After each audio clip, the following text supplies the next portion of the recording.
नमस्कार, माझं नाव सोहम सुनील कुलकर्णी. मी औरंगाबाद येथे राहतो आणि मी आज तुम्हाला कुटुंबातील सुसंवाद काळाची गरज या विषयावर बोलणार आहे.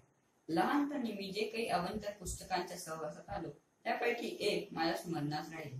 त्या पुस्तकाचे प्रमुख पात्र माझ्या मनाला भावून गेले, जसे की तो शाळेत जाणारा लहान मुलगा, घरातील संस्काराचे केंद्र असलेले आजी आजोबा, प्रेमळ साक्षात अन्नपूर्णा असलेली आई व प्रसंगी धाकात ठेवणारे व तितकाच जीव लावणारे त्याची मोठी बहीण आणि त्यांच्या घरातील त्यांचे केंद्रबिंदू असलेले आर्थिक बाजू सांभाळणारे त्याचे बाबा आणि त्यांच्या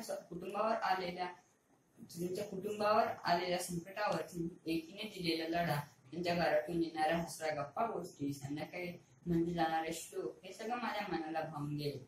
नकळतच मी माझ्या वर्तमानाची तुलना करायला लागलो. पण आजकालच्या धकाधकीच्या जीवनात माणूस पैशाच्या मागे धावताना, स्वतःचं अस्तित्व सिद्ध करताना, भविष्यात योग्य गुंतवणूक करताना माणूस ऊर फुटेस्तोवर पोहतोय. त्यामुळे कुटुंब नावाच्या या वृक्षाला या धावणाऱ्या मातीत रुजायला वेळच नाही. जेव्हा घरातील सदस्य सकाळी कामावर जातात आणि संध्याकाळी वापस येतात, तर त्यांना आनंदाने कवेत घेणारे, ऊब देणारे त्यांच्या हक्काचे माणसं लागतात. आपले हक्काचे माणसं एका छताखाली राहत असले लौकिक अर्थाने कुटुंब म्हणतात, पण नात्यांची गुंतवणूक म्हणजे कुटुंब.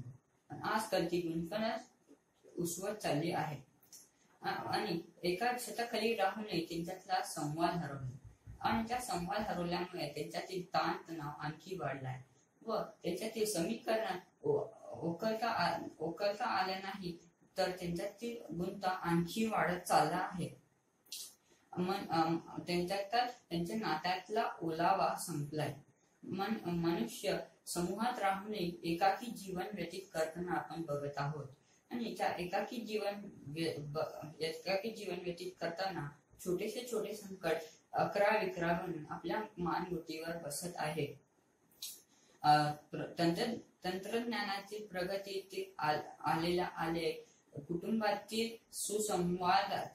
घसरलेला सुसंवादाचा आलेख बनत चालला आहे. मोबाईल, टीव्ही यासारख्या निर्जीव वस्तू त्याला जवळचे वाटतात, पण त्यांच्या जवळचे माणसं त्यांच्यापासून दुरावते.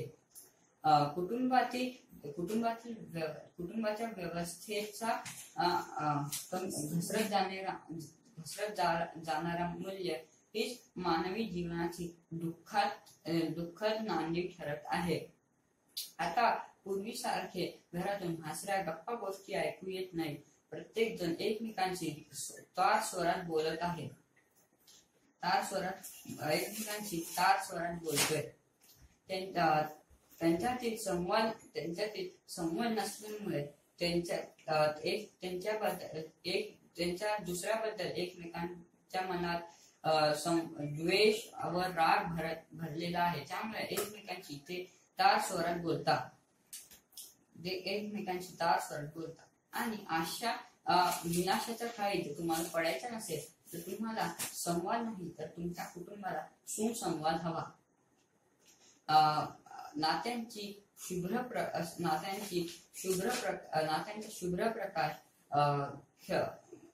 संवादाची खेळती हवा तुमच्या कुटुंबात असणे गरजेचे आहे. फार नाही, नेहमी नाही तर फक्त सणाच्या वेळेस तुम्ही एकत्र येऊन सोबत काम करताना जर तुमच्या एकमेकांशी छान गप्पा मारल्या तर तुमच्यातील दुःखे वाटली तर तुमच्या मनातला ताण कमी होईल.